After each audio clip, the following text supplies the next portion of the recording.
This is one of the most interesting social experiments ever captured on video.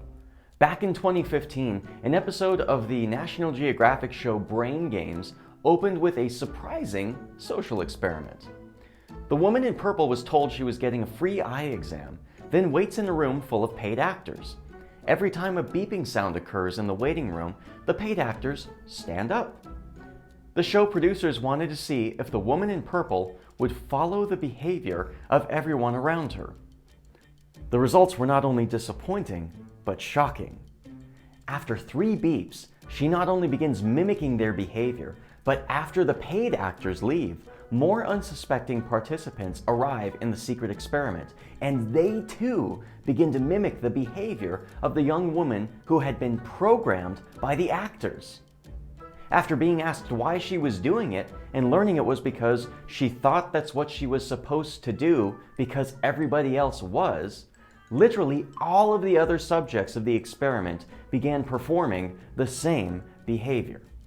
Nobody knew why, but everyone conformed. They were manipulated into a behavior based on an idea that had no foundation. There are reasons we might allow manipulation in our lives. A desire for conformity to a group, or fear of being rejected by others, or fear of being judged.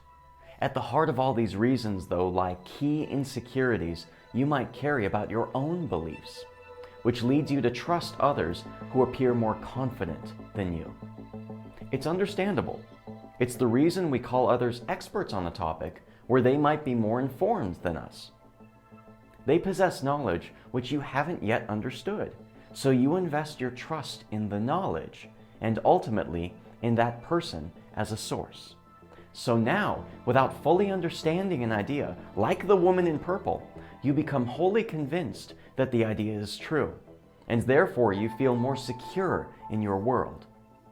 Understanding how manipulation works is key in developing better habits of protecting yourself from it and from being taken advantage of. Now, there are 3 principles you must do to protect yourself from being manipulated. The first is this: don't immediately accept the information you're presented with. In the case of the woman in purple, the information came from her own mind. She observed a behavior, recognized an association, and assumed that this was being done for a reason. She concluded that she should accept this assumption without adequately understanding it. That is where the manipulation took root. Now, information can come from many sources: the news articles we read, the things we watch on TV, the memes we see on social media, and the topics we hear our friends talking about are all examples of where opportunities for manipulation are possibly lying in wait to take advantage of your focus, your energy, and your state of mind. Too often we read headlines and accept its claims without even reading the article. We see a meme and welcome its ideas without reservation. This is the foothold that manipulative forces use as the starting point towards indoctrination. So don't immediately accept the information you're presented with. The second is vital. Take time to ask meaningful questions. We often get hung up on this because it's time-consuming and mentally taxing, but it is so absolutely necessary to weed out manipulation. Let's look back at the social experiment. At any time, the woman in purple could have asked meaningful questions to anyone standing at the beep. She could politely ask, "Who told you to stand up?" Or, "Is there a reason you are standing?" Most surprisingly, she didn't even go up to the woman behind the counter and ask her meaningful questions. As someone who works at the medical center, it would be the most advantageous to ask her, the only employee present, what the beeping was all about. Something like, "Excuse me, I noticed everyone was standing when the beep was going off. What's the beeping for? Is there a reason we need to stand when we hear it? What exactly is this supposed to do?" The information we receive from others when we ask meaningful questions will clarify the intent of that information, which is one of 2 things: to educate or to indoctrinate. If the information educates, it gives us knowledge we can use to make a confident decision for ourselves.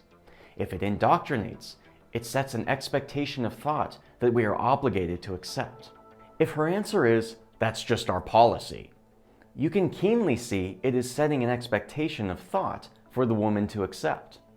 If hypothetically she said, "Well, we have had some people fall asleep in the waiting room and they missed their appointment, so we're trying to keep everyone active so they won't miss their turn," then you can see she is educating the woman in purple because she is giving her the reason. And now the woman can return to her seat and make a confident decision on whether that behavior is necessary for her to participate in. Speaking of making a confident decision, this brings me to my third and most important principle. Believe in your own ability to understand ideas as clearly as everyone else. There's a foundational lie manipulative efforts seek to enforce, and the lie is this: I am incapable of understanding the information I'm given, so I will accept the conclusions another source has made about that information. Others might be unwilling to adequately understand the information they're given, so they also accept the conclusions another source has made. Both of these foundational mindsets pave a clear way towards being manipulated. This is absolutely essential to recognize and replace with the truth. The truth is, you were created to be completely capable of understanding ideas as clearly as everyone else. And as such, it's important to adequately understand the information that is meaningful to you. If you practice these three principles, you will walk with greater confidence and be better equipped to guard your mind and heart against the manipulative forces of this world. So I leave you with a question. Is there an area in your mind where you might have allowed yourself to be manipulated? And how will you apply these three principles to protect yourself going forward? I look forward to hearing your thoughts as well as we journey together to enhance our perspective. This is the Positive Approach.